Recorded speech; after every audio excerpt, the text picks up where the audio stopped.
gente pode pensar que a educação infantil hoje está voltada e está focada numa noção de infância que é sempre bom que a gente lembre que é historicamente localizada, né? Essa é a nossa noção de infância e essa nossa noção de infância é algo que tem se desenvolvido paralelamente exatamente à educação escolar, né? Então, quando a gente diz que ela é historicamente localizada, a gente quer dizer que ela nem sempre foi assim na nossa própria história. Mas isso significa também que ela nem sempre é assim em outros lugares. Então, em outras culturas, em outras sociedades, em outros lugares do mundo, não só nos outros momentos históricos, mas também nesse nosso momento contemporâneo, há outros modos de ser criança e de aprender, inclusive. Se a gente pudesse talvez pegar uma ou outra cultura específica e comparar com a cultura que a gente tem aqui no Brasil, qual é a grande diferença, professora? Eu gosto de pensar um pouco antes até do que você estava me perguntando, que é quando a gente fala de concepção de infância ou concepção de criança, do que a gente está falando exatamente, né? Porque essa é uma das grandes diferenças. O que significa ser criança pode ser muito diferente, assim como já foi muito diferente aqui no Brasil ou na história desse que a gente poderia chamar de mundo ocidental. Enfim, na falta de melhor termo, né? Porque isso também é uma localização um pouco difícil de fazer. Mas, enfim, o que a gente chama de criança, o que a gente delimita como a infância, é algo muito, muito específico, muito particular, né? Em outros lugares, inclusive, se poderia dizer que não há uma noção de infância. Por quê? Se a gente pega uma tese que eu gosto muito, que é a tese de um historiador francês, que é o Philippe Ariès, que se escreve Ariès, ele mostra como na França, no que ele chama de regime o regime antigo, como na França foi mudando a própria concepção de infância. E ele nos sugere que tem um momento em que um sentimento de infância surge. O que significa o sentimento de infância? Significa, como ele mesmo diz, não significa que as pessoas se afeiçoam mais às crianças, não é uma questão emotiva, afetiva. Significa que a ideia de infância se desprega em relação às idades da vida e se contrasta com a ideia de adulto, né? É com o sentimento da infância que a vida adulta e a vida infantil se distinguem e se delimitam. Isso quer dizer que a gente só pode falar de uma noção de infância, efetivamente, quando houver essa distinção entre o que é a infância e a idade adulta, né? A escola é uma instituição que fez muito isso, né?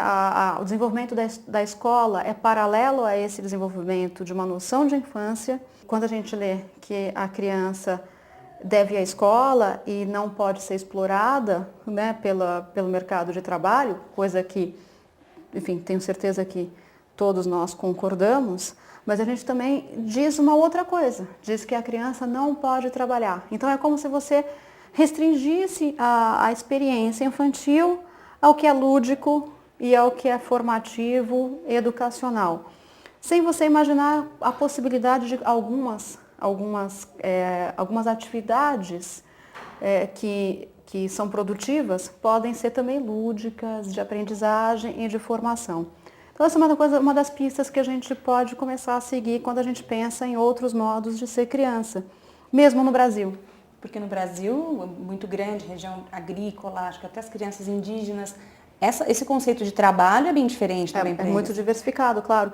Então, por exemplo, um filho de pescador, se ele não pode acompanhar o pai na pesca, ele terá muita dificuldade em aprender a própria atividade relativa à pescaria, né? Normalmente isso é vedado para esses filhos de pescadores hoje. Primeiro porque eles têm que acordar cedo para estar na escola, né? Então eles não podem pegar um barco pesqueiro e passar a noite no mar como seria necessário, né? Para que ele pudesse de fato acompanhar. Tem que acordar cedo para ir para a escola, já complica essa convivência de pais e filhos numa atividade pesqueira, né?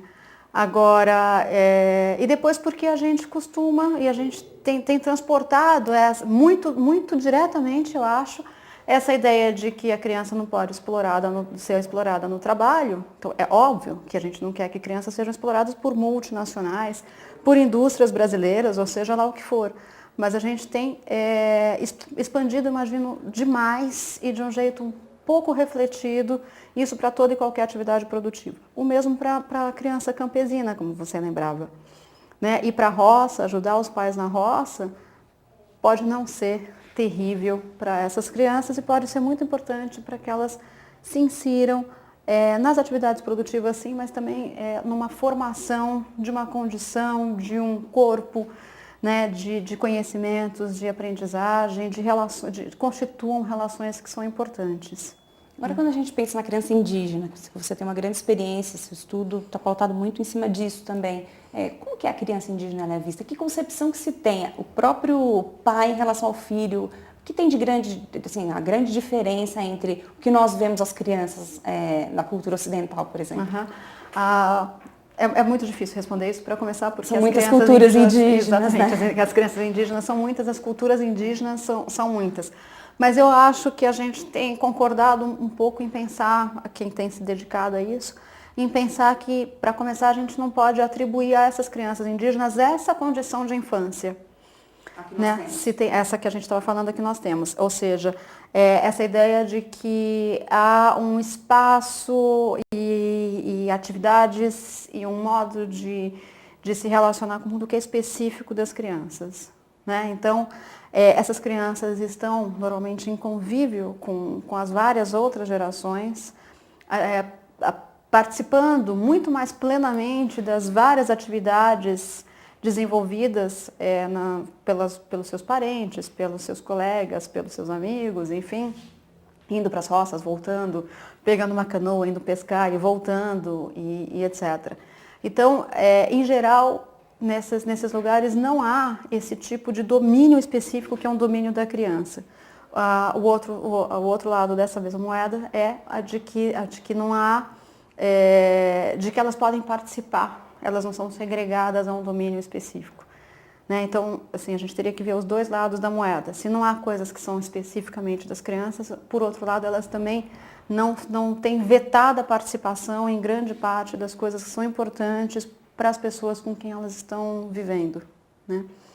Uma outra coisa que essas culturas indígenas têm muito marcada é uma muito maior percepção e muito maior reconhecimento da autonomia das suas crianças, né? Da capacidade das suas crianças de escolher o que vai fazer, de escolher o seu destino e etc. Enfim. Por exemplo, o Xikrin, que é a população com quem eu trabalho, com quem eu tenho trabalhado, que estão no Pará, é uma população indígena de língua G, eles pautam muito o aprendizado e a aprendizagem das suas crianças pelo interesse demonstrado por essas crianças. Então, eu, por exemplo, quando cheguei para trabalhar com eles, eu buscava achar os lugares, né? Então, eu quero saber qual é o lugar de aprendizagem, quem é que ensina, quem é que aprende, quais são os métodos usados para isso, e ficava procurando isso em qualquer lugar.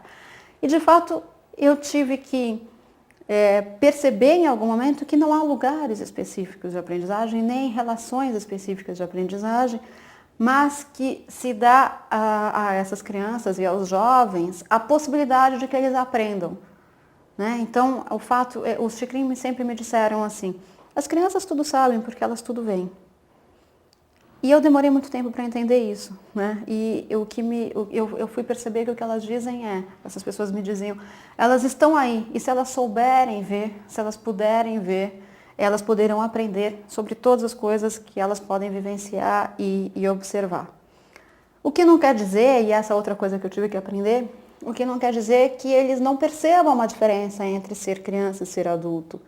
E que também não se diferencie o conhecimento da criança, o conhecimento, o domínio, né, da criança de técnicas e conhecimentos e o de adultos.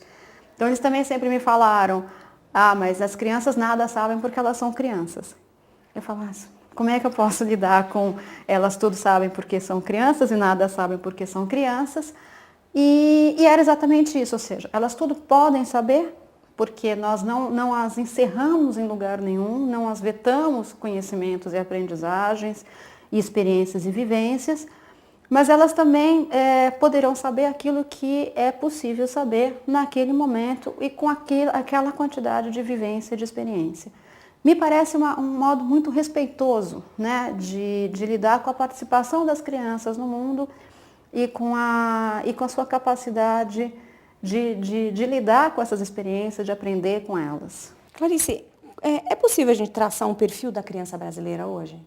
Quem é essa criança? Ela mudou no decorrer da história, o que a gente pensava dela. Mas se a gente for olhar para essa criança hoje, quem é essa criança? Eu acho que eu não seria capaz de fazer isso, de traçar o perfil da criança brasileira hoje. Exatamente por causa daquilo que a gente falava. Há crianças indígenas em diversas condições, espalhadas pelo Brasil afora, vivendo concepções de infância, de aprendizagem muito diferentes. As crianças campesinas, há crianças pobres, há crianças ricas, há crianças que moram na metrópole, há crianças de uma diversidade de experiências e vivências, né? Agora, por outro lado, eu acho que a gente pode dizer que a criança tem ganhado, sim, uma participação, o Brasil tem olhado mais para a criança e para os seus direitos, né? Isso quer me parecer que isso é verdade, tanto que a gente pode perceber uma melhoria, né, nas suas condições de saúde e na sua atenção básica de saúde. Isso é algo que se tem garantido no Brasil, né? Agora, talvez o Brasil ainda precise reconhecer mais a diversidade da experiência da infância nesse vastíssimo território. Exatamente isso sobre o que a gente estava falando, talvez seja algo que a gente ainda possa ver acontecer, que a gente possa esperar ver acontecer num futuro, quem sabe um futuro próximo, em que o Brasil seja capaz exatamente de perceber que o perfil da criança brasileira é um perfil múltiplo, diverso, e que merece ser reconhecido em sua diversidade.